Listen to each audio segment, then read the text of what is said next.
Magandang araw po sa inyo mga tagapanood or magandang gabi. Ito po ay isang reaction video lamang mula kay tayo na at mag-subscribe sa kanya. Pa-subscribe na rin po sa channel ko. Tara na at nang masimulan na natin.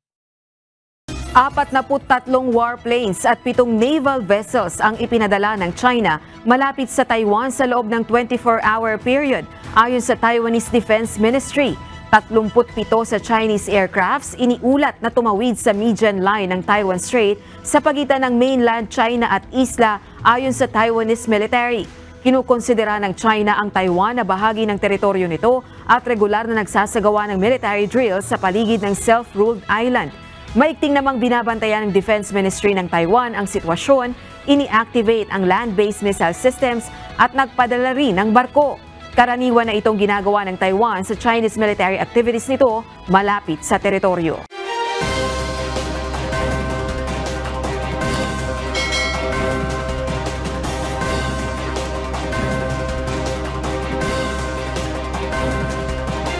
Maraming salamat po. Huwag kalimutan mag-subscribe na po tayo kay. Pa-subscribe na rin po sa channel ko. Bye-bye po.